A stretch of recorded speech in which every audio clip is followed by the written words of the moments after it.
অলসতা হলো মানুষের সবথেকে বড় শত্রুদের মধ্যে অন্যতম। অলস মানুষ জীবনে কখনোই সফলতা অর্জন করতে পারে না। বন্ধুরা, এই অসাধারণ প্রসঙ্গটাকে কেন্দ্র করে আজকে আমি আপনাদের গ্রামের একটি ছেলে কবিরকে নিয়ে সুন্দর একটি গল্প শোনাবো। চ্যানেলে নতুন হলে সাবস্ক্রাইব করতে ভুলবেন না এবং অবশ্যই গল্পটি ভালো লাগলে একটা লাইক আশা করব। কবির শহরের কোলাহলপূর্ণ পরিবেশ থেকে বহু দূরে শান্তশিষ্ট মধুর পরিবেশ বিশিষ্ট একটি গ্রামে তার মা বাবার সাথে বাস করত। বছর 19-এর ছেলে কবির প্রচণ্ড পরিমাণে অলস প্রকৃতির ছিল।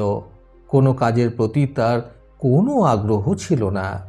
এটা গ্রামের প্রায় প্রত্যেকেই কম বেশি জানত তার এই অলস স্বভাবের কথা। তার বাবা গ্রামের মাঠের জমিতে চাষাবাদের কাজ করত। বাবা যদি কবিরকে কোনো কাজ করতে বলতো তাহলে জোরপূর্বক সে ওই কাজটা করত। অন্যথায় তার নিজস্ব কোনো ইচ্ছা ছিল না নিজের গায়ের জোর খাটিয়ে কোনো কাজ করার। তার অলসতাই তার জীবনের মূল সমস্যা হয়ে দাঁড়িয়েছিল দিনের পর দিন। তার বাবা মা তাকে অনেক বোঝাতো, কিন্তু তাতে খুব বেশি একটা লাভ হয়নি বলা চলে।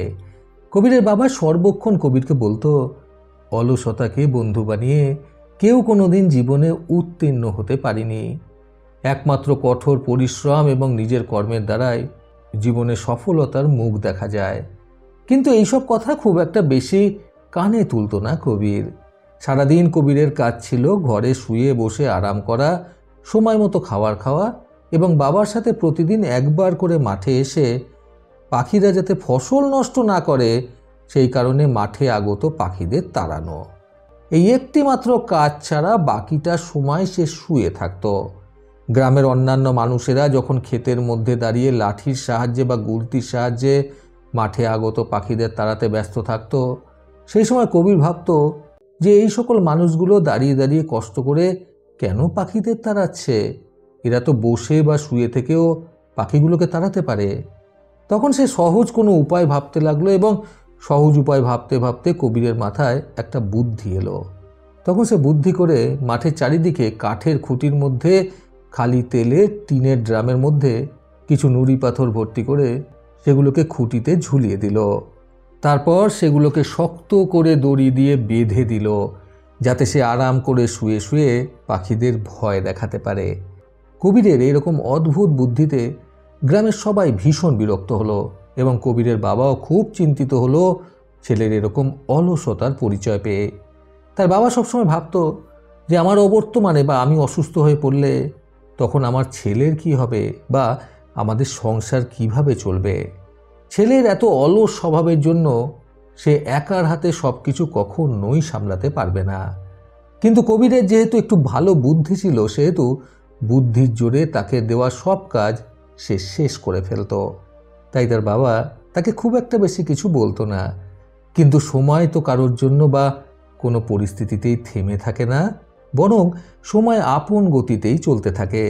এই রকমভাবেই গরমকাল চলে আসলো এবং গরমের তীব্রতা দিন দিন বাড়তে লাগলো। গ্রীষ্মকালে ধানের ক্ষেতের বিশেষ যত্নের প্রয়োজন পড়ে। কবিরের বাবা কঠোর পরিশ্রম করছিল, কিন্তু হঠাৎই গরমের তীব্রতায় তার বাবা অসুস্থ হয়ে পড়ে। আর তার বাবার অসুস্থতা দিন দিন বাড়তে থাকে। ফলে ধানের ক্ষেতের সমস্ত ভার কবিরের ওপর এসে পড়ে। সপ্তাহখানেক পেরিয়ে যাওয়ার পরেও কবিরের বাবা সুস্থ হয় না। অসুস্থ শরীর নিয়েই বাড়িতে পড়ে রইল তার বাবা। অপরদিকে যা ভয় ছিল সেটাই ঘটল। কবিরের বাবার ভয়টা বাস্তব রূপ নিল। অত্যন্ত গরমের কারণে পুরো ধান চাষ শুকিয়ে যেতে লাগলো এবং জল না পাওয়ার দরুন সমস্ত গাছ মরে গেল। কবির বুঝতে পারছিল না যে সে এখন কি করবে।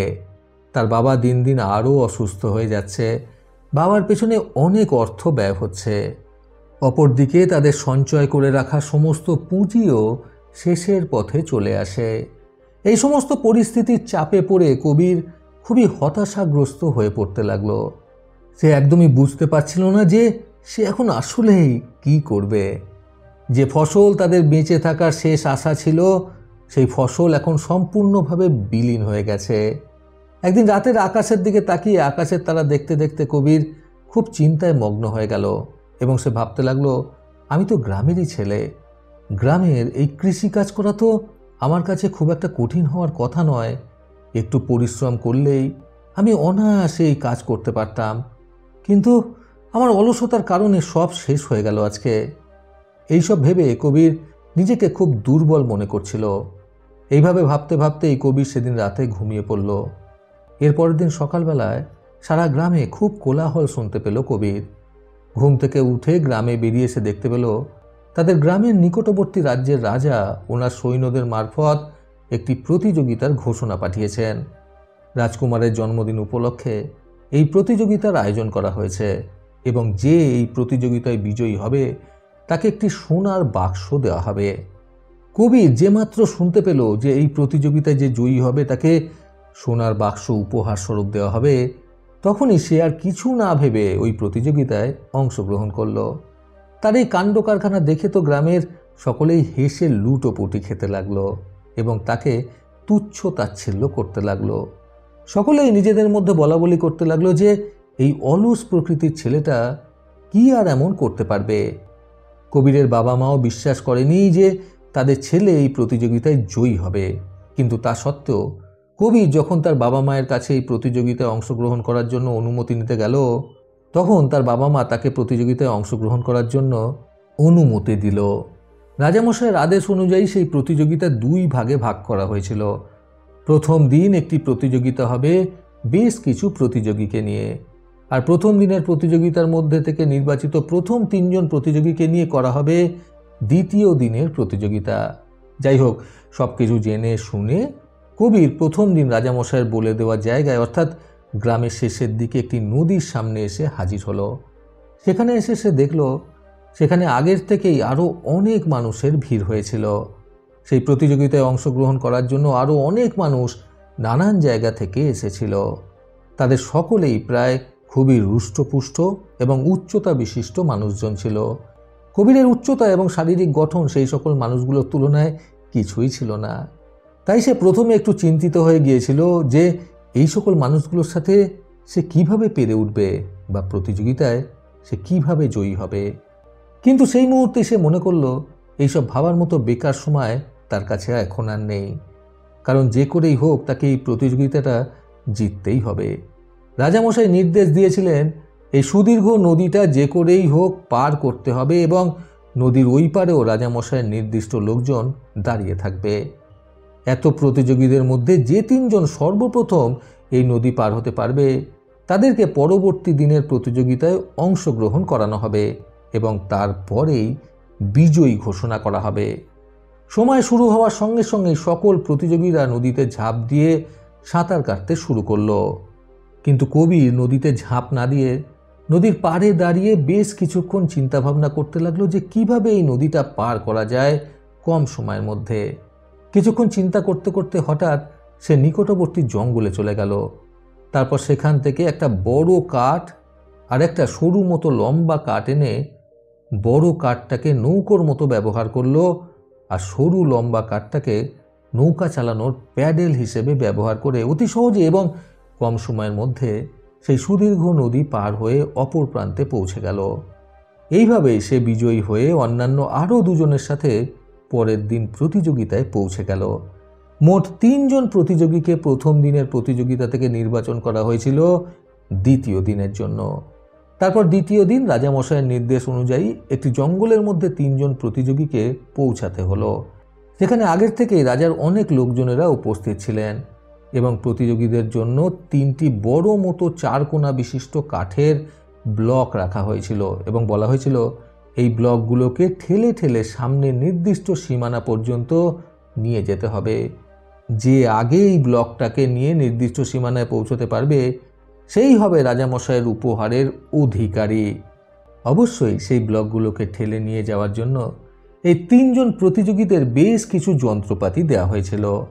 সেখানে থাকা বেশ কিছু যন্ত্রপাতির মধ্যে থেকে কবির ছাড়া অন্যান্য 2 প্রতিযোগী যথাক্রমে একটি দড়ি এবং একটি লাঠির ব্যবহার করল। কিন্তু এই ক্ষেত্রেও কবির কিছুক্ষণ দাঁড়িয়ে রইল আর চিন্তা করতে লাগলো যে কিভাবে সে অতি সহজেই এই ব্লকটাকে ঠেলে নিয়ে যেতে পারবে আর বিজয়ী হবে। তারপর কিছুক্ষণ চিন্তা করার পর সে সেখানে উপস্থিত যন্ত্রপাতিগুলোর মধ্যে থেকে একটি ছুরি তুলে নিল এটা দেখে সেখানে উপস্থিত সকল দর্শকেরাই অবাক হয়ে গেল এবং ভাবতে লাগলো এই ছুরির সাহায্যে সে কীভাবে এই ভারী কাঠের ব্লকটাকে ঠেলে নিয়ে যাবে। তারপর সবার চিন্তার অবসান ঘটিয়ে কবির সেই বড় আকারের ছুরিটার সাহায্যে চারকোণ বিশিষ্ট কাঠের ব্লকটিকে কোপাতে লাগলো। আর কিছুক্ষণের মধ্যেই ছুরি দিয়ে কুপিয়ে কবির সেই চারকোণা বিশিষ্ট কাঠের ব্লকটাকে গোল আকৃতির করে ফেলল, যাতে সেই গোল ব্লকটাকে ঠেলে নিয়ে যেতে তার সুবিধা হয়। এরপরে সবাইকে অবাক করে দিয়ে কবির খুব কম সময়ের মধ্যে সেই গোল আকৃতির কাঠের ব্লকটাকে ঠেলে ঠেলে নির্দিষ্ট সীমানা পর্যন্ত পৌঁছে দিল। আর রাজামশাইয়ের নির্দেশ অনুযায়ী সে বিজয়ী হয়ে গেল। আর সঙ্গে সঙ্গে রাজামশাইয়ের কাছ থেকে উপহারস্বরূপ সোনার বাক্সটাও পেয়ে গেল। ছেলের জয়ে কবিরের মা বাবা অত্যন্ত খুশি হলো। আর গ্রামের সব লোকেরা কবিরকে বাহবা দিতে লাগলো। অলসতাকে কাটিয়ে নিজের বুদ্ধির জোরে কবির সেদিনকে সফল হয়েছিল। বন্ধুরা, অলসতা কাটিয়ে সফল হতে আজকের এই সুন্দর গল্প থেকে শিক্ষণীয় 3টি কথা সর্বদা মনে রাখুন। প্রথমত, অলসতাকে কাটিয়ে জীবনে সফল হতে হলে আগে নিজের জীবনের লক্ষ্য নির্ধারণ করা উচিত। দ্বিতীয়ত, একজন অলস ব্যক্তির কাছে যখন একটি বড় লক্ষ্য আসে তখন সে তার বুদ্ধির প্রকাশ ঘটায়। তৃতীয়ত, সবসময় নিজের জীবনে এমন কিছু খোঁজা উচিত যেটা আমাদেরকে অনুপ্রাণিত হতে সাহায্য করবে। প্রতিবারের মতো আবারও বলবো, এই পৃথিবী তাদেরকেই সম্মান দেয় যারা ইউনিক কিছু করার ক্ষমতা রাখে। সকলে সুস্থ এবং সুন্দর জীবন কামনায় প্রকৃত জীবন থেকে আমি সন্তু চক্রবর্তী আবার আসবো আগামীকাল নতুন সুন্দর শিক্ষণীয় একটি ছোট গল্পের সাথে। ভালো শুনুন, ভালো থাকুন। ধন্যবাদ।